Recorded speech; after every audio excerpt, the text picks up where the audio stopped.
To change the tilt angle on the ZIPPIE Sphynx, you'll need the following tools: 3, 4, 5, and 8 mm Allen keys, a torque wrench with a 5 mm Allen bit, ruler or tape, and a mallet. Before starting, note the position of the hub lock foot pedal. Most people prefer a starting position that is parallel to the ground or slightly pointing down. Begin by removing the front foot supports and flipping the Sphynx upside down. Remove both rear wheels by pressing in on the release buttons. Take a minute to familiarize yourself with the names of these parts. Start by rotating the large spacer while bracing the outside socket head cap screw to prevent the tilt pin from rotating. Rotate the spacer until the side hole aligns with the hole in the tilt pin, assuming they are not already aligned. Place a long 4 mm Allen key through both spacer and tilt pin. This will prevent the tilt pin from rotating when loosening and tightening the outer securement fasteners. Remove the outer 5 mm button head screw and washer with the 5 mm Allen key while holding the long 4 mm Allen key. Next, remove the inner button head screw and washer while still holding the 4 mm Allen key. Remove the tilt link from the tilt pin. If difficult, it may be necessary to rotate the tilt pin up and down a bit using the 4 mm Allen key until the tilt pin detaches from the tilt link. Using the 4 mm key handle, continue to rotate the tilt pin inward until it is free from the frame. Be careful to catch the small spacer located between the lower link and the frame when you do this. If the tilt pin is stuck, you can use a mallet and an 8 mm Allen key to move it inward.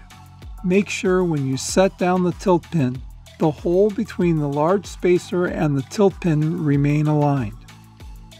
Repeat this process on the opposite side. Next, identify the hole on the outer lower link setting you wish to move to. In this case, we're moving from setting 1, a 10-degree tilt angle, to setting 3, a 30-degree tilt angle. Each hole touches the identifying hash marks. Feed the tilt pin into the frame so that it's slightly protruding out the back side. Attach the small spacer to the tilt pin. Place the tilt pin into the target hole of the lower link. Once the tilt pin is slightly inside the lower link hole, you can attach the outer 5 mm button head screw and tighten with a 5 mm Allen key. But it is very important to include the steel washer so the button head screw does not come out. Place the spring on the inner side of the tilt pin. Use the small spacer to compress the spring while aligning with the tilt link hole that matches the desired tilt angle. In this case, hole number 3. Place the tilt pin into this hole while holding back the spring with the small spacer. Once the tilt pin is slightly inside this hole, squeeze the lower link and tilt link together while attaching the inner 5 mm cap screw. Again, make sure and include the steel washer. Finish tightening both the outer and inner cap screws to 9 Nm or 80 inch-pounds using a torque wrench. Repeat these steps on the opposite side. Note, the gap between the tilt link and the large spacer should be no more than 5/8 inch and the spring should be slightly compressed. If the gap is more than 5/8 inch, it may indicate that the tilt link is not properly seated in the tilt pin. Replace both rear wheels and turn the Sphynx right side up.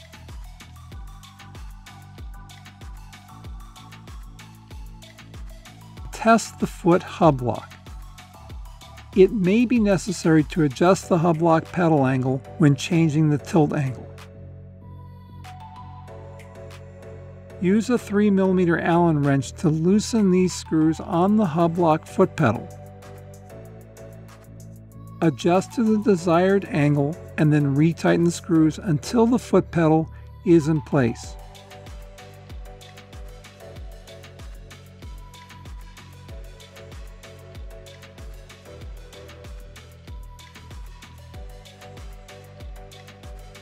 Reattach the front foot supports, and the ZIPPIE Sphynx is ready to go in its new tilt angle configuration.